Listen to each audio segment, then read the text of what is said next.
We're now on Nedarim, Perek Hey, Mishnah Hey. Fifth Mishnah in the 5th chapter of Masechet Nedarim. In the last Mishnah, we learned that if a person says, Hareini alecha ve'at alai, you're a chayiv to me, I'm to you, shneim asurim, both are asur. But then we learned, shnehem mutarim b'davar shel olei bavel.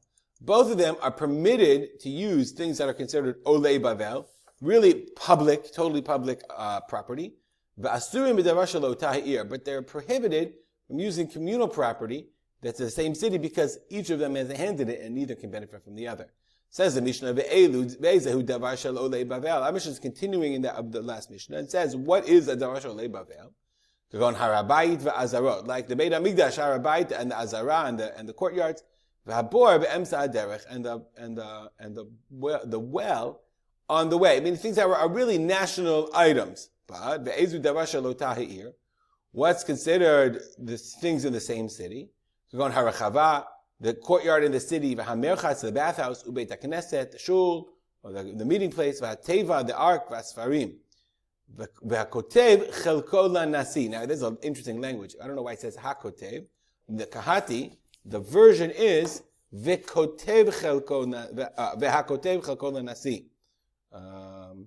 Let's look at the Bar Tanura. Mefarish b'gemara da'achiktani. The Gemara says, this is what it says, Uma takanatam. How do you fix this? Meaning, two people took the Nedarim from each other. What can you do? How do you fix it? I gotta go to shul.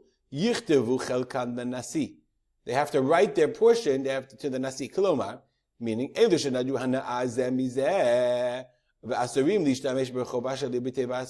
people who took hana as isur hana, they took a ned there. Now they can't use they can't go to shul and they can't use the siddur. So what you do is you write. You say, what my part of the communal property, I give it over to the nasi. Then at least they can go to shul. Because then I'm not using Shmerel's part of the siddur because I hate his guts, or I took a neder from him. I'm using the Nasi's part. And then each one doesn't benefit from his land. So that's what the Mishnah is saying. That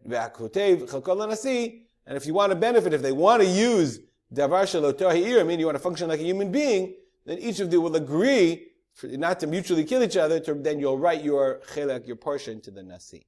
It doesn't matter if you write to the Nasi or to the Hedyot or to our normal person. It doesn't have to be to the Nasi. It doesn't matter because as long as it doesn't belong to the other guy, then we're okay. What's the difference between the two? If you write to the Nasi, you don't have to do a ziku, you don't have to do a kinyan. Chachamim said, both of them, if you want to give your property over, that you own it in the public, you have to lizakot, you have to do a zikur, you have to do a kinyan. But lo dibru benasi ele behoveh. So why did it say nasi? Ele behoveh, because that was the common practice. Rabbi Yehuda says, Ein anshe galil tzrichim lichtov. The people of the Galil don't have to write anything. Shekar kvar katvu avotehem al yedehem. Because their parents, their ancestors already wrote on their behalf.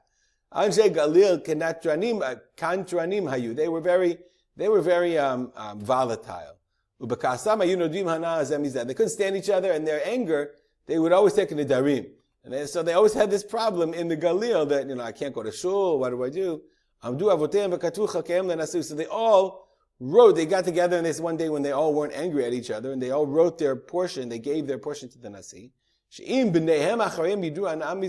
even included in the deal was if their children would take these Nedarim, Lo yu asrim berchava shalir or b'teva or b'sfarim de mamon nasi, and they wouldn't have this problem because Rabbi Yehuda says the people of the Galil, they knew that they were angry people and they would just say stupid things. So they made a deal that forever and ever our children as well, the dvarim should go to the nasi. We'll stop here. And it just tells you that in the times of the Mishnah, what kind of ways they used Nedarim. That people would take all these Nedarim, and why Masechet Nedarim was so critical. Because this is clearly common practice among the Hamon Am to take all kinds of oaths against each other. Stop here and dedicate our learning to the memory of my father, Harav Simcha Yisrael Kalman. Have a good day.